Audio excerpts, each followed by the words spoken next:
pemirsa, kami hadir dengan rangkaian informasi dari berbagai penjuru dunia. Bersama saya Dewi Manik, inilah Simpo Dunia selengkapnya untuk Anda.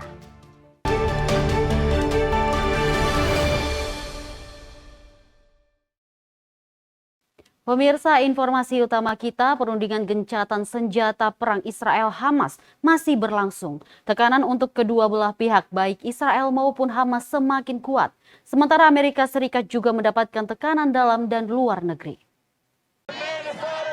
Demo mahasiswa menentang perang Israel-Hamas di Gaza meluas ke kampus-kampus di berbagai kota Amerika Serikat. Di kampus University of North Carolina di Chapel Hill, sedikitnya 30 orang ditangkap karena tak mengindahkan perintah mengakhiri pendudukan kampus. Sebagian pengajar menunjukkan solidaritas mereka. And in a way, it's disgusting that it takes the massacre of 30,000 plus Palestinians to get people out here yelling and screaming and trying to give this genocide some light to bring it to the public. Tapi meluasnya demo mengundang reaksi keras di Kongres.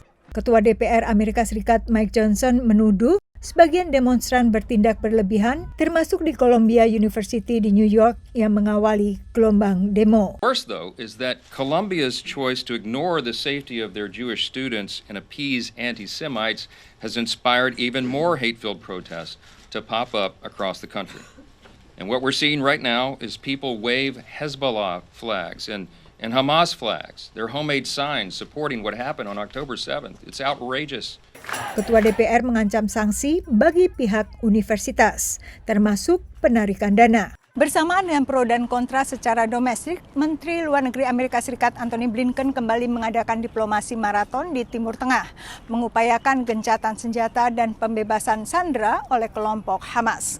Kali ini selain ke Israel, Menteri Luar Negeri Blinken juga bertemu para pemimpin negara-negara mitra Amerika Serikat di Yordania dan Arab Saudi.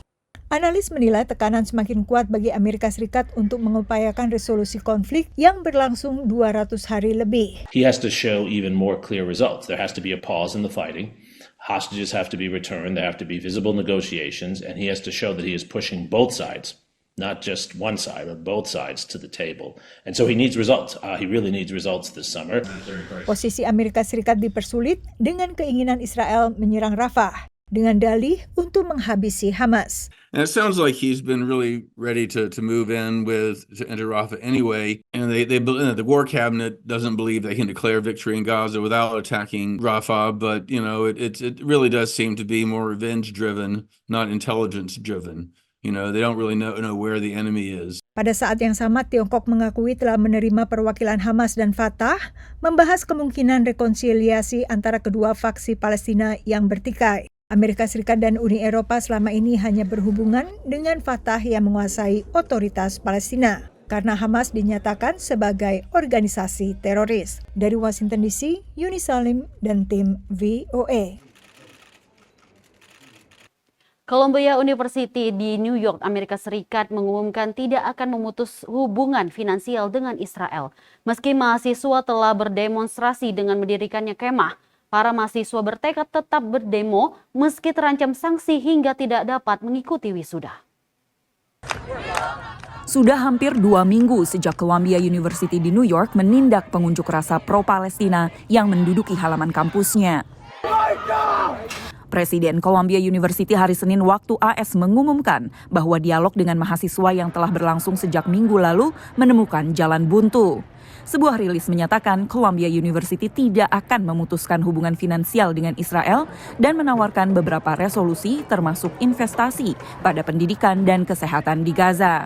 Kampus juga memberikan tenggat waktu bagi mahasiswa untuk membersihkan dan meninggalkan perkemahan. What they do is they just threaten more discipline to the students so they can disperse and they can leave this encampment. The university is not dealing with this movement as a real movement. They're not dealing with these demands as realistic demands. Para mahasiswa, termasuk mahasiswa asal Indonesia, memutuskan untuk tetap berdemonstrasi meski diancam terkena sanksi disiplin keras dari kampus hingga tidak bisa mengikuti wisuda yang harusnya digelar pada bulan Mei. Kalau itu adalah trade-off-nya harus mengorbankan wisuda yang harus saya alami, itu buat saya pribadi itu tidak masalah, tapi saya yakin bahwa ada beberapa teman-teman juga yang merasa sedih karena orang tuanya sudah akan hadir ke sini. Harapannya sih tetap berjalan dengan seperti ini sikapnya. Protes dan pendirian tenda terus berlanjut tidak hanya di Columbia University saja. Di berbagai kampus, polisi telah menangkap ratusan orang.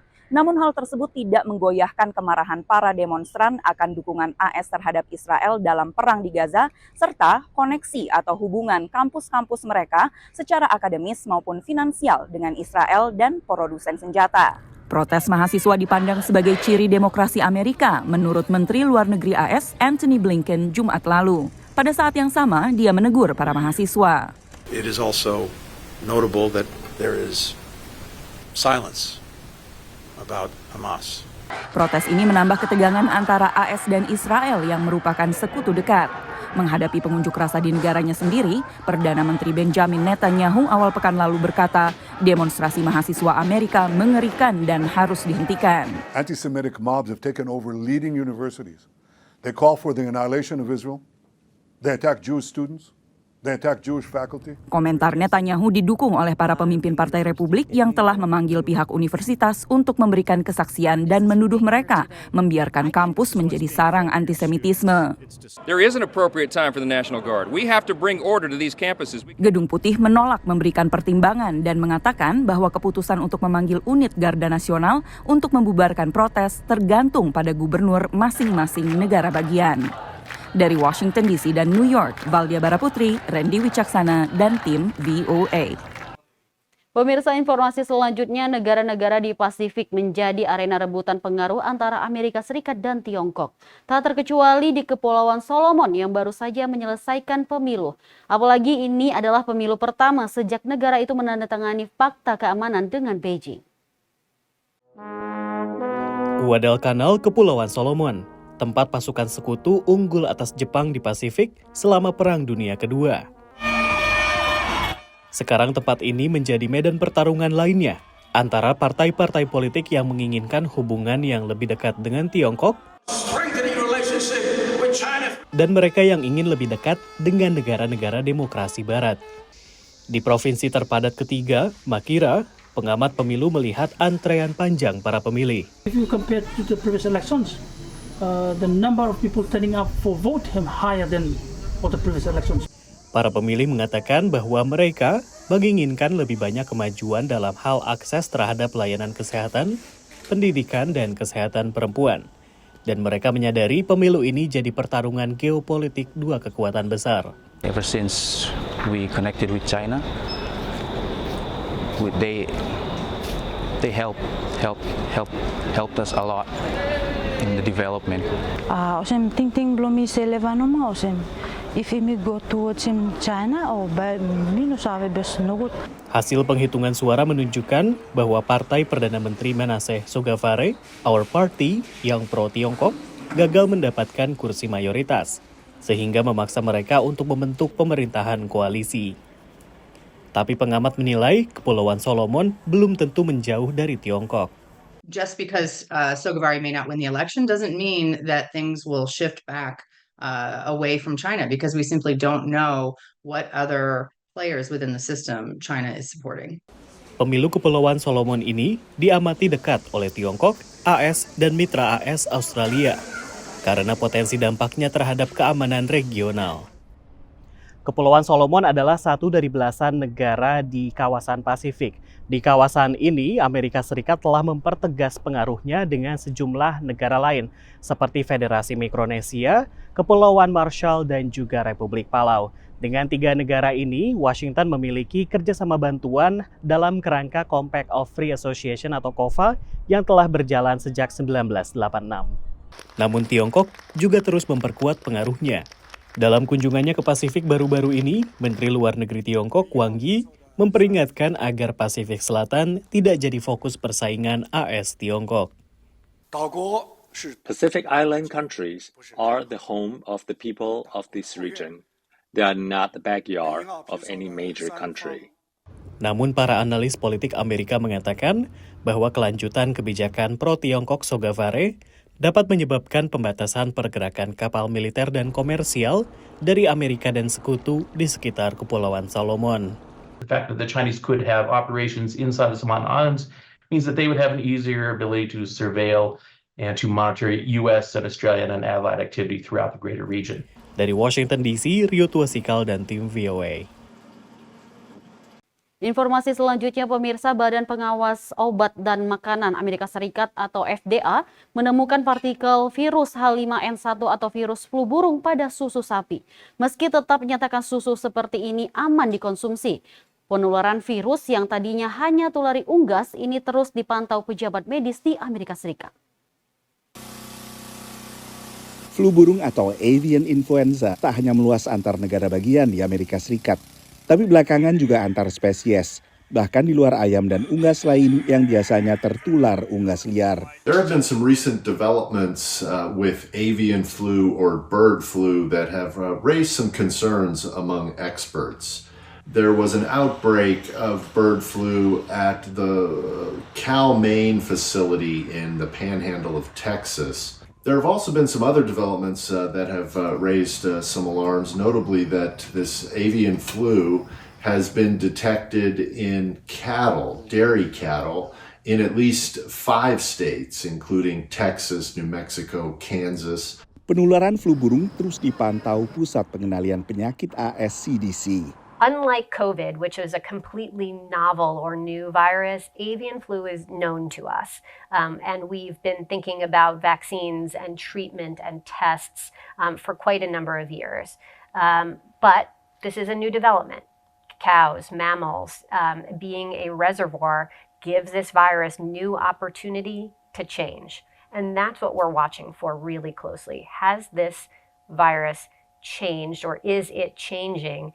That would make it more likely to spread from human to human. Perbakan flu burung pada 2022 akhirnya menyebabkan lonjakan harga telur. Analis kini mencermati sejauh mana perbakan flu burung saat ini yang juga meluas ke sapi bisa berdampak pada harga tak hanya telur, tapi juga daging sapi dan susu sapi. People shouldn't be worried about our milk supply, and there's really 3 major reasons. The first is that farm management prevents any milk from diseased animals going into the raw milk, okay? Secondly, even if there was a small amount that went into the raw milk, it would be diluted out because you're mixing milk from many, many different cows. And thirdly, really most importantly, is that we pasteurize our milk, and pasteurization inactivates or kills this virus. Pada 2022, seorang pekerja yang memusnahkan ayam terinfeksi flu burung akhirnya tertular flu burung di Colorado. Sementara kasus flu burung pertama tahun ini terjadi di Texas, melibatkan seorang pekerja peternakan sapi perah. Sejauh ini kasus flu burung yang menular kepada sapi di Amerika Serikat dan juga menular kepada pekerja peternakan yang tertular dari sapi akhirnya memunculkan gejala-gejala relatif ringan saja bagi penderitanya. Tapi tetap saja perkembangan ini terus dipantau. Penularan flu burung kepada mamalia lainnya akhirnya lebih tragis. Ratusan anjing laut dan singa laut akhirnya mati tak hanya di Amerika Serikat tapi juga di sejumlah negara Amerika Latin. Dari Washington DC, saya Nova Purwadi dan tim VOA. Terima kasih masih bersama kami Sinfo Dunia. Dan kita lanjut informasi lainnya, pemirsa. Menteri Pariwisata dan Ekonomi Kreatif Republik Indonesia Sandiaga Uno berambisi Indonesia jadi tuan rumah konser-konser internasional, termasuk konser Taylor Swift. Kepada VOA, Sandiaga Uno ini akan menyebutkan tepatnya akan bangun narasi Indonesia yang aman dan siap sambut artis-artis papan atas. Kesepakatan eksklusif konser Taylor Swift dengan Singapura banyak dikritik negara-negara tetangganya. Namun, ini mengisyaratkan satu hal. Konser Taylor Swift membawa untung besar untuk ekonomi negara yang menyelenggarakan. Alasannya, The Swifties. Menurut riset Question Pro, konser The Eras Tour Taylor Swift di Amerika Serikat saja bisa beri kontribusi ekonomi sebesar $5 miliar Amerika, alias setara PDB 50 negara. In terms of Swiftonomics or Taylor Swift, the average spend is about $1,300. And Beyonce is even higher, $1,800. So Swiftonomics brings about 95% occupancy rate, which is phenomenal and really in comparison with pre-pandemic numbers. Nilai ekonomi ini memotivasi negara-negara saling berlomba untuk membangun infrastruktur untuk jadi tuan rumah event skala internasional, termasuk Indonesia. Hal ini diamini oleh Menteri Pariwisata dan Ekonomi Kreatif saat hadiri forum di PBB New York. Setiap tahun Indonesia menyelenggarakan sekitar 3.000 sampai 4.000 event berskala nasional dan internasional. Ini telah menciptakan dampak ekonomi sekitar 160 sampai 220 triliun rupiah. Indonesia dengan populasi nomor 4 terbesar di dunia menjadi target pasar yang cuan bagi para musisi internasional untuk datang dan juga tampil. Meski telah ada infrastruktur yang bisa menjadikan Indonesia sebagai tuan rumah, namun berbagai aksi protes dan penolakan dari kelompok konservatif kerap menjadi sorotan. Menanggapi ini, Sandiaga Uno sebut pentingnya upaya membangun narasi dan citra Indonesia yang ramah dan terbuka untuk event internasional. Kita harus bantu untuk menyampaikan narasi bahwa kita open for business, bahwa Indonesia tidak menutup diri. Menjadi tuan rumah event dan konser berskala internasional tak hanya punya kontribusi positif terhadap ekonomi dalam jangka pendek, namun juga jangka panjang untuk pariwisata secara keseluruhan. Data Badan Pusat Statistik sebut tahun 2019, pariwisata punya kontribusi 4,65% terhadap PDB Indonesia. It also kind of elevates the image of the destination, something like World Cup, FIFA. Look what it did for Qatar, which right now is definitely on the map. Indonesia masih berambisi jadi tuan rumah berbagai event internasional. Saat ini, Indonesia tengah bersiap-siap menyambut kedatangan Paus Fransiskus per 3 September mendatang. Dari New York, Randy Wicaksana, VOA. Seru sekali kalau bisa kita jadi tuan rumah. Dan informasi selanjutnya, untuk kedua kalinya, kantor Kejaksaan Manhattan, New York berhasil menemukan benda-benda antik asal Indonesia. Ini bernilai ratusan ribu dolar Amerika. Benda berupa patung tersebut dikembalikan kepada pemerintah Indonesia. Kejaksaan Negeri Manhattan, New York baru-baru ini berhasil menemukan artefak antik asal Indonesia yang dicuri dan dijual dalam perdagangan ilegal oleh sindikasi kejahatan barang antik internasional. Ketiga barang antik dalam bentuk patung ukiran purbakala ini diperkirakan mempunyai nilai total seharga $450.000 atau sekitar 7 hingga 8 miliar rupiah. This is the result of a many years long criminal investigation into, among others, the infamous trafficker Subhash Kapoor, who trafficked antiquities from Indonesia, Myanmar, Cambodia, Thailand, India, Pakistan, and Afghanistan. Ketiga barang antik ini berupa patung Buddha bertahta perunggu berukuran 11,75 hingga 8 inch, Dewa Wisnu berukuran 4 hingga 10,5 inch, dan satu ukiran batu berukuran sekitar 18 hingga 12,5 inch. Repatriasi barang-barang antik ini merupakan hasil kerjasama antara pemerintah Indonesia melalui KJRI New York dengan kantor Kejaksaan Negeri Kota New York dan Departemen Keamanan Dalam Negeri. Seremoni penyerahan artefak ini dilakukan di kantor kejaksaan di area Lower Manhattan. Kita terus berkoordinasi dengan DA's Office in New York untuk dapat membawa benda-benda berharga ini ke Indonesia, dan kemungkinan besar saya sendiri yang akan membawa dan akan kita sampaikan kepada Kementerian Luar Negeri dan setelah itu ke Kementerian Kebudayaan. Dan ini merupakan hadiah yang sangat indah bagi ulang tahun ke-75 hubungan diplomatik Indonesia dan Amerika Serikat pada tahun ini. Ketiga artefak ini dikemas secara khusus oleh tim KJRI New York dan akan dikirim melalui jalur khusus ke Indonesia. Naratama, VOA, New York. Dalam DNA hip-hop terkandung unsur kritik sosial lewat genre budaya populer ini. Dua pegiat seni tari, Amira Seyket dari Amerika Serikat dan Viera Salviliana Monica dari Indonesia merangkul identitas mereka sebagai Muslim untuk mendobrak pandangan negatif seputar perempuan Muslim. Berikut informasinya.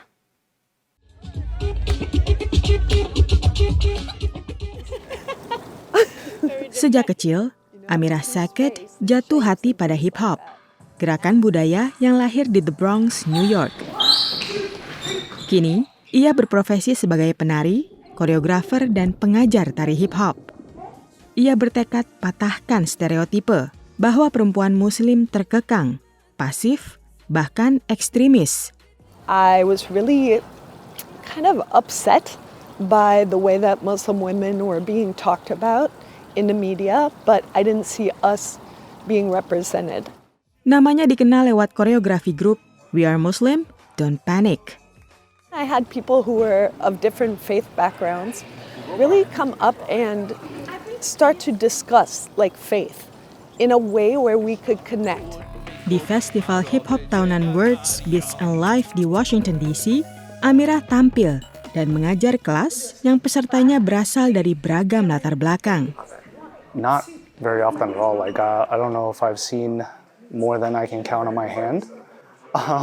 So it's like it's good to see because it really does bring out like the diversity of the community. We need to break that stereotype that they are within a box and that they have to do things a certain way.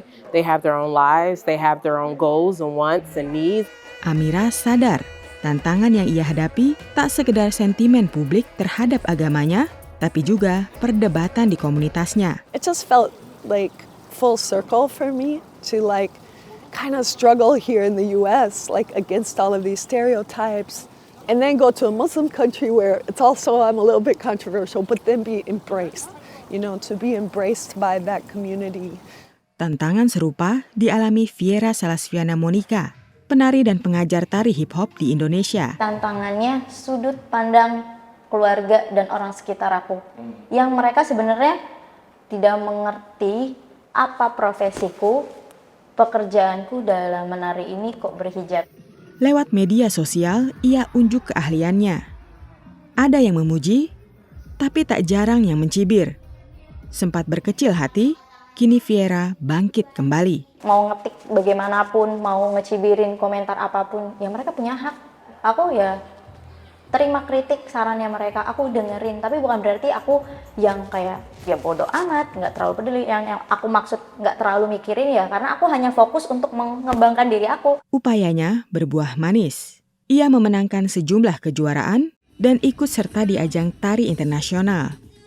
Baginya, hip hop adalah sarana berekspresi, bereksplorasi, dan berbagi ilmu. Dari hip hop aku bisa memberikan manfaat untuk orang lain, bisa memberi ilmu yang berguna untuk murid-muridku yang buktinya murid-muridku yang sebelumnya mereka tidak percaya diri, tapi di hip hop di kelasku mereka belajar ya namanya ayo percaya diri. Terlepas dari atribut dan identitasnya, Amirah dan Viera ingin agar perempuan bisa mengekspresikan diri lewat cara masing-masing.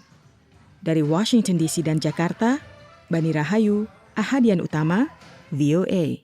Wah, tampak seru sekali ya dapat merangkul identitas mereka sebagai Muslim untuk mendobrak pandangan negatif seputar perempuan Muslim. Dan pemirsa, informasi tadi menutup perjumpaan kita kali ini. Saya Dewi Manik dan mewakili seluruh kerabat tim yang bekerja saat ini, pamit undur diri, terima kasih dan sampai jumpa.